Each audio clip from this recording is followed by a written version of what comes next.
নমস্কার বন্ধুরা, আজকে আমরা ওয়েস্ট বেঙ্গল পুলিশের কিছু বিগত বছরের প্রশ্ন নিয়ে এই ভিডিওতে আলোচনা করব। প্রথম প্রশ্ন, নিচের চিত্রটি দেখে লুপ্ত সংখ্যাটি নির্ণয় করুন। বেসিক্যালি এখানে কি করেছে, 4-এর সাথে 2 দিয়ে গুণ করে তার সাথে 1 যোগ করেছে। কত হচ্ছে? 4 দুগুণে 8, একে 9। দেখো এখানে 9 আছে। 9-এর সাথে কি করেছে? 2 দিয়ে গুণ করেছে, তার সাথে 2 যোগ করেছে। সেক্ষেত্রে 9 দুগুণে 18 আর 2 কত হয়েছে? 20। আচ্ছা, এখানে দেখো 20 আছে। 20-র সাথে কি করেছে? 2 দিয়ে গুণ করেছে, তারপর এখানে 3 যোগ করেছে। 20 দুগুণে 40 আর 3 কত হয়ে যাচ্ছে? 43। দেখো এখানে 43 আছে। 43-এর সাথে কি করেছে?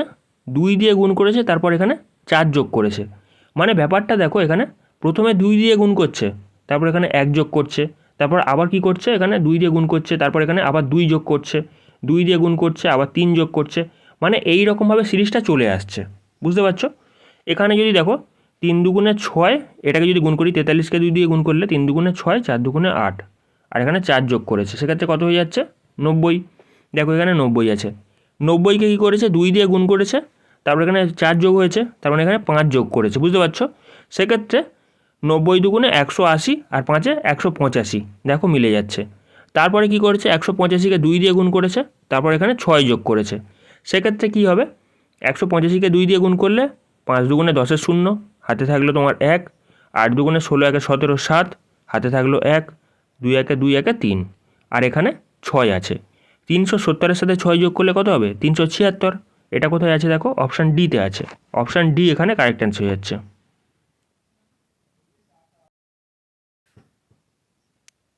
পরবর্তী প্রশ্ন, মহাবলীপুরমের সপ্তরথ মন্দির এটা কোন রাজবংশের সৃষ্টি? এটা বেসিক্যালি পল্লব রাজবংশের সৃষ্টি। এখানে তোমার অপশান বি কারেক্ট অ্যান্সার হয়ে যাচ্ছে। পরবর্তী প্রশ্ন, সুপ্রিম কোর্টের বিচারপতির অবসর গ্রহণের বয়সসীমা কত বছর? এটা হচ্ছে 65 বছর। এখানে তোমার অপশান সি কারেক্ট অ্যান্সার হচ্ছে। পরবর্তী প্রশ্ন, কোনো সাংকেতিক ভাষায় পুলিশকে এই আকারে লেখা যায়, তাহলে ওই অনুযায়ী অ্যারেস্টকে কী আকারে লেখা যাবে সেটা জিজ্ঞাসা করেছে। যদি বোঝার চেষ্টা করো, প্রত্যেকটা লেটারকে আমরা সংখ্যায় কনভার্ট করব। পি মানে কত হয়ে যাচ্ছে? 16। আচ্ছা, ও মানে 15, এল মানে হচ্ছে 12, আই মানে হয়ে যাচ্ছে তোমার 9, সি মানে 3, আর ই মানে হয়ে যাচ্ছে তোমার 5। এটাকে কী আকারে লিখেছে? জি মানে কত? 7, এ মানে তোমার 1, কে মানে তোমার 11, জে মানে 10, কিউ মানে হচ্ছে 17, আর এখানে এন মানে 14। এটাকে কীভাবে লিখেছে দেখো, এখানে বেসিক্যালি যদি বোঝার চেষ্টা করো, 12 থেকে কী করেছে? 2 কমিয়ে 10 লিখেছে। 9কে কী করেছে? 2 বাড়িয়ে 11 লিখেছে। কোনাগনি চলেছে। বুঝতে পারছো? এর পরেরটাও যদি চেক করে দেখো, 15 থেকে কী হয়েছে? 2 বেড়েছে, 17 হয়েছে। 3 থেকে কত হয়েছে? 2 কমেছে, 1 হয়েছে। বুঝতে পারছো? এই রকমই 16 থেকে কী হয়েছে? 16 থেকে বেসিক্যালি তোমার হয়েছে 14। বুঝতে পারছো? আর এখানে 5 থেকে কত হয়েছে? 7 হয়েছে। কোথায় 2 কমেছে, কোথায় 2 বেড়েছে, এই রকমভাবে চলে এসেছে। বুঝতে পারছো? আমরা কি করব? এতগুলো সংখ্যা না ধরে একটা একটা করে চেক করার চেষ্টা করব, তাহলে আমাদের ইজি হবে। বুঝতে পারছো? বেসিক্যালি যদি বোঝার চেষ্টা করো, এখানে 16 থেকে 14 হয়েছে, মানে এখানে 2 কমেছে।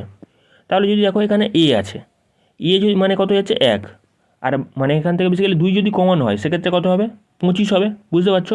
আগে জেড আসছে, জেডের পরে কী আসছে? তোমার ওয়াই আসছে। বুঝতে পারছো? লাস্টে কী হবে? ওয়াই হবে, লাস্টে ওয়াই।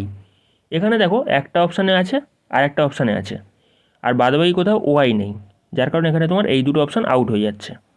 আচ্ছা, বাদবাকি দুটো কম্পিটিশানে পড়ে আছে। আচ্ছা, এখানে দেখো 12 থেকে কত হয়েছে?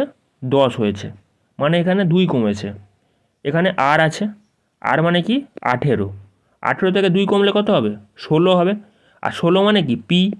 কোথায় পি আছে? দেখো এই পজিশানে, এখানে দেখো পি আছে, আবার এখানেও পি আছে। এটাও হচ্ছে না। আচ্ছা, তারপরে দেখো এখানে 9 থেকে কত হয়েছে? 2 বেড়েছে, মানে 11 হয়েছে। এখানে যদি চেক করে দেখো, ই মানে কত? ই মানে হয়েছে তোমার 5। 5 থেকে 2 বাড়লে কত হবে? 7 হবে। 7 মানে কি? 7 মানে হচ্ছে তোমার জি। কোথায় জি আছে? দেখো ওই পজিশানে, এখানে দেখো জি আছে, এখানে কিন্তু জি নেই, এখানে কিউ আছে। বুঝতে পারছো? এটা হচ্ছে না, আউট হয়ে গেল। মানে কি কি কে পড়ে আছে এখানে? অপশান ডি পড়ে আছে। অপশান ডি এখানে কারেক্ট অ্যান্সার হচ্ছে। পরবর্তী প্রশ্ন, প্রাকৃতিক নির্বাচনবাদের প্রবক্তাকে, এটা কি হয়ে যাচ্ছে? এটা হয়ে যাচ্ছে তোমার বেসিক্যালি চার্লস ডারউইন। এখানে তোমার অপশান ডি কারেক্ট অ্যান্সার হয়ে যাচ্ছে। প্রাকৃতিক নির্বাচনবাদের প্রবক্তাকে চার্লস ডারউইন। অপশান ডি এখানে কারেক্ট অ্যান্সার হয়ে যাচ্ছে। পরবর্তী প্রশ্ন, কোনো একটি মাছকে জলের ভেতরে দেখলে সেটিকে সঠিক অবস্থান থেকে একটু ওপরে ওঠা অবস্থায় দেখা যায়। এটা আলোর কোন ধর্মের জন্য হয়? এটা বেসিক্যালি প্রতিসরণের জন্য হয়। এখানে তোমার অপশান ডি কারেক্ট অ্যান্সার হচ্ছে। পরবর্তী প্রশ্ন, এখানে বলেছে পরবর্তী সংখ্যাটি নির্ণয় করো।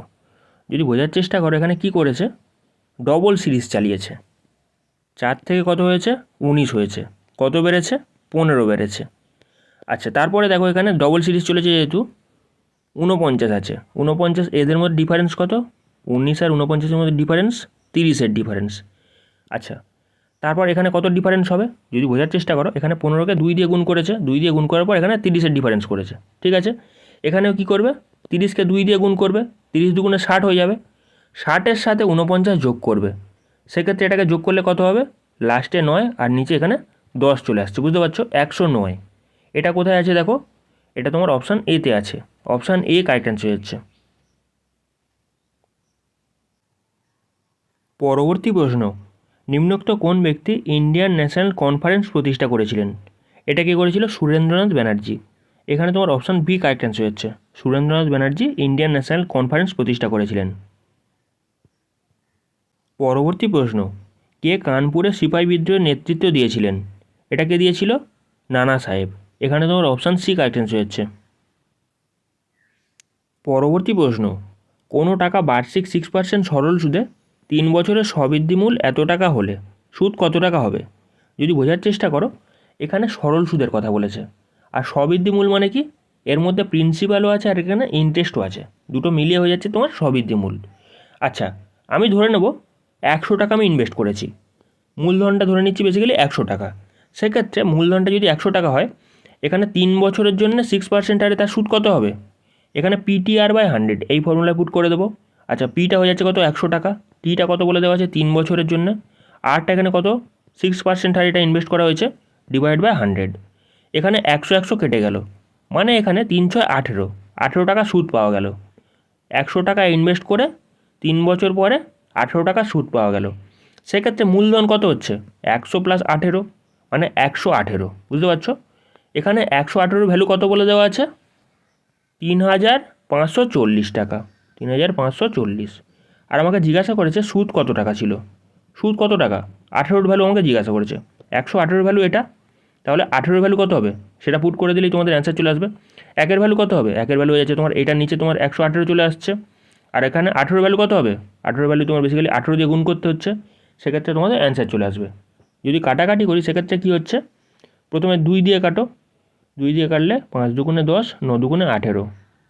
এখানে 2 দিয়ে কাটলে 2×1 2, 7 দুগুণে 14, 7 দুগুণে 14 আর একটা 0। আচ্ছা, এখানে যদি দেখো 59 দিয়েছে। 59কে বেসিক্যালি তুমি যদি 4 দিয়ে গুণ করো, সরি 318, তাই তো? 318 তো 3 দিয়ে গুণ করলে তো এটা 177 চলে আসে, মানে 3 আর একটা 0 চলে আসছে। আচ্ছা, 3×18 কত হচ্ছে? 54। 54 0, বুঝতে পারছো? এখানে একটা 0 আসছে, 30-এর 0টা আসছে। এখানে তোমার 540 কারেক্ট অ্যান্সার হয়ে যাচ্ছে। তুমি এটাকে যেভাবে খুশি করতে পারো, কোনো অসুবিধা নেই। এটাকে করার বহু প্রসেস আছে। তুমি এটাকে কী করতে পারো? 318% এফেক্টিভ রেট ধরে করতে পারো, 318% হয়ে যাচ্ছে। আচ্ছা, তাহলে এখানে 118 ভ্যালু কত বলে দেওয়া আছে? 118 ভ্যালু তোমার বলে দেওয়া আছে কত? 3540। আর এখানে 18 ভ্যালু জিজ্ঞাসা করেছে, এফেক্টিভ রেটের ভ্যালু জিজ্ঞাসা করেছে, 18 দিয়ে গুণ করে দেবে, সেক্ষেত্রেও তোমাদের একই অ্যান্সার আসবে, মানে ঘুরিয়ে ফিরিয়ে ওই একই জিনিসই আসবে। ঠিক আছে, 2 দিয়ে কাটলে কত হচ্ছে?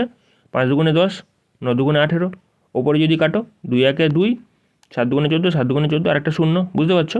তারপর এখানে যদি 3 দিয়ে কাটাও, সেক্ষেত্রে 3 0 চলে আসছে। বুঝতে পারছো? আচ্ছা, সেক্ষেত্রে তোমার 3×18 54, 540 টাকা সুদ হয়ে যাচ্ছে। অপশান ডি এখানে কারেক্ট অ্যান্সার হয়ে যাচ্ছে। ভিডিওটি ভালো লাগলে চ্যানেলটিকে সাবস্ক্রাইব করে পাশে থাকা বেল আইকনটি প্রেস করে দিও। Thank you.